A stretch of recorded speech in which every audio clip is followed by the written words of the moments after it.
All right, so today we're going to look at a few examples going over function notation.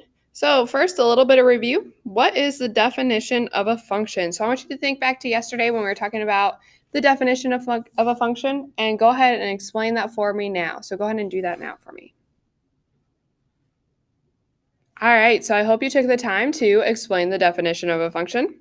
And you should have written something along the lines of a function is a relation where each input has exactly one output. And now probably the most important word in this whole thing is the one part. You can't just write has an output. You have to specifically state one output because that's the essential fact of a function. All right, so now looking at a few examples going over function notation, we want you to evaluate the function f of x equals x squared minus 2 at x is equal to negative 3. So this is where I have given you the input. So we're going to put that into the function. And we're going to find the output that goes with it. So we're going to have x squared. So instead of an x, now it becomes a negative 3 squared. Make sure you're putting that negative 3 in parentheses, minus 2. Well, negative 3 squared, negative 3 times negative 3 gives me 9 minus 2. Well, 9 minus 2 is going to give me 7. So I know that f of negative 3 is going to be 7. Remember, this right here tells you what the input was, and then this right here is our output. So if I were to graph this, remember if I were to graph this, that this would be my x and this would be my y coordinates. So it really gives me the point, negative 3, 7. All right, looking at the next one. It says evaluate the function f of x is equal to 2 to the power of x at f of 1/2. So we're going to substitute that 1/2 in for the x. So I've really got f of 1/2 is equal to 2 to the 1/2. Now we're going to simplify this a little bit. Remember that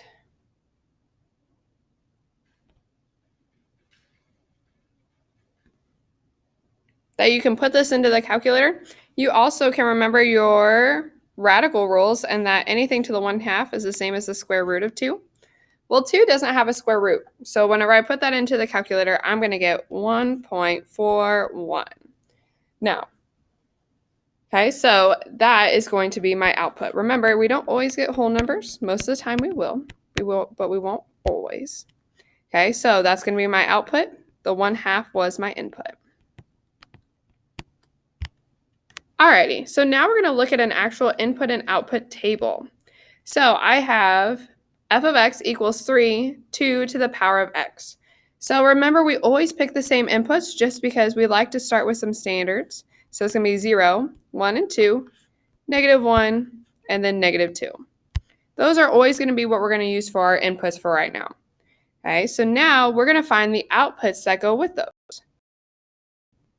Okay, so the first one that I need to check is negative 2. So I'm going to have f of negative 2 is equal to 3, and then 2 to the negative 2 power. Now remember, anything with a negative exponent just means it needs to get moved to the bottom. So I'll have 3 times 1 over 2 squared. Now you can also just put this into the calculator and simplify it if you'd like. I'm going to show you a little bit of work to go with it. So I'm going to keep simplifying, and I'll have 3 times 2 squared is going to give me 1 over 4. And if I multiply those together, I'll have 3/4. So my output is going to be 3/4. So I'm going to go over here and fill that in as 3/4. Now we're going to continue working on this. So now I've got negative 1. So my input now is going to be a negative 1. So I'm going to have f of negative 1 is equal to 3, and then 2 to the negative 1. Well, anything to the negative exponent just needs to get moved to the bottom. So I'll have 3 to the 1 over 2. Simplify that, I'll have 3/2. So that once again is my output. So that's going to go in my output box. All right, so now we got some whole number or some positive numbers. So that means anything with the exponent is going to get a little bit easier to work with. So now my input's going to be a 0. So now I've got f of 0 is equal to, maybe, there we go, is equal to 3 times 2 to the 0 power. That looks like a 6, doesn't it? There you go. So I'll have 3 times 2 to the 0. Well, anything to the 0 power is just 1. And 3 times 1 gives me 3. All right. We're just going to keep going. So now I've got an input of a 1. This is a fun process, isn't it? So f of 1 is going to equal 3 times 2 to the first power, because we're just plugging that 1 in for the x. Okay, that's my input. So 2 to the first power is just going to give me 2. So I'll have 3 times 2, which gives me 6. I don't know if you've noticed a pattern here, but each time we're just multiplying by 2. If you notice that, we're just multiplying by 2 here. So we can check the next one. We'll see if it's going to give us 12. So I'll have f of 2. It's going to equal 3. Then 2 squared, because we're going to plug that 2 in for our x. So I'll have 3 times 2 squared gives me 4. And 3 times 4 does in fact give me 12. So if I'd multiplied 6 by 2, I would have gotten 12. All right. So that is creating our input and output table. We're going to use those once we get to graphing, because remember, this is really just all of our x and our y coordinates. So we could take all of these points and graph that function and look at the visual picture, which we'll practice doing that later in the unit. Alrighty, looking at the next one. We've got f of x equals negative x squared plus 1. So again, our inputs are still going to be the same. So I'm still going to be using 0, negative 1, negative 2, and then 1 and 2. Okay, so we're going to just be plugging these into our function right here. So I'm going to start with the negative 2. So now I have f of negative 2 is equal to, the negative goes outside, and then in parentheses, negative 2 squared plus 1.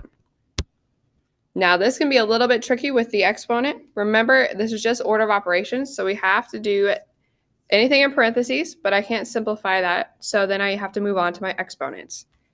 So that negative just hangs out front. Negative 2 squared, negative 2 times negative 2 gives me a positive 4 plus 1. So now that's really just giving me negative 4 plus 1 gives me negative 3. So my output is going to be a negative 3. And then we're going to do the same thing with the negative 1. So now I'll have f of negative 1 is equal to, that negative just hangs out front. Then in parentheses, I'll have negative 1 squared plus 1. So the negative just hangs out front, negative 1 squared. So negative 1 times negative 1 gives me positive 1 plus 1. Well, negative 1 plus 1 gives me 0. All right, so I want you to take a few seconds and I want you to try and fill in the rest of the table now for me. All right, so I hope you took the time to work out a few of those input and outputs.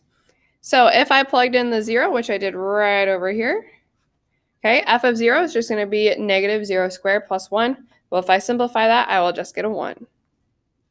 Then I did f of 1. So I plugged that in for my input. Notice that. So I had negative 1 squared plus 1. Well, that gives me negative 1 plus 1, which in fact gave me 0. And then the last one, we plugged in the 2. So I had negative 2 squared plus 1. That gave me negative 4 plus 1, which gave me a negative 3. And you'll notice that we have a pattern here. So we're going to start looking at those patterns later in the unit as well. All right. If you have any questions about these, please just let me know. If not, you can move on to your homework.